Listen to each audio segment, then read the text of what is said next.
Hello, ഒരു വാട്ടേറ്റിനിടെ കണ്ടാലോ. അപ്പോൾ രാവിലെ ഞാൻ ചായയും ബിസ്ക്കറ്റാണ് കഴിച്ചത്. അതിന് ശേഷം ബ്രേക്ക്ഫാസ്റ്റായിട്ട് നല്ല മസാല ദോശ ഉണ്ടാക്കിയിട്ടുണ്ടായിരുന്നു. ഞാൻ എൻ്റെ വീട്ടിലായിരുന്നു കേട്ടോ. അപ്പോൾ ഉമ്മ നല്ല അടിപൊളി മസാല ദോശയൊക്കെ ഉണ്ടാക്കി തന്നു. 2 തരം ചട്നിയും അതൊക്കെ കൂട്ടിയിട്ട് നല്ല അടിപൊളിയായിട്ട് ബ്രേക്ക്ഫാസ്റ്റ് കഴിച്ചു. പിന്നെ ഒരു 11 മണിയൊക്കെ ആയപ്പോൾ മാങ്ങ ചെത്തുന്നുണ്ടായിരുന്നു കേട്ടോ. അപ്പോൾ അതിൽ നിന്നൊരു കഷ്ണം കഴിച്ചു. പിന്നെ ഉച്ചയ്ക്ക് നല്ല അടിപൊളി ചക്കുപ്പേരി, ചോറ്, മീൻചാറ്, മീൻ വറുത്തത് ഇതൊക്കെയായിരുന്നു കറി. അപ്പോൾ അതൊക്കെ കൂട്ടി നല്ല വിശാലമായിട്ട് തന്നെ ഫുഡ് കഴിച്ചു. അപ്പോൾ ഇതിൽ ഡയറ്റിങ്ങും കാര്യങ്ങളൊന്നും ഉണ്ടാവില്ല കേട്ടോ. എൻ്റെ വീട്ടിലായതുകൊണ്ട് തന്നെ ഞാൻ അതൊക്കെ സ്കിപ്പ് ചെയ്തേക്കാണ്. 2 ദിവസത്തല്ലേ. അതിന് ശേഷം ഞാൻ ചോറുണ്ടതിന് ശേഷം ഞാൻ പൈനാപ്പിൾ ജ്യൂസ് അടിച്ച് വെച്ചിട്ടുണ്ടായിരുന്നു. അപ്പോൾ അതും കുടിച്ചു.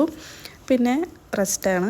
അതിനുശേഷം വൈകുന്നേരം ചായക്ക് പപ്സ് ഉണ്ടായിരുന്നു. അപ്പോൾ അതും പപ്സും കഴിച്ചു. പിന്നെ നൈറ്റ് ചപ്പാത്തി, പിന്നെ ഉച്ചത്തെ കറികൾ തന്നെ മീൻ പൊരിച്ചത്, ചക്കുപ്പേരി, മീൻ കറിയൊക്കെ കൂട്ടിയിട്ട് ഡിന്നർ കഴിച്ചു.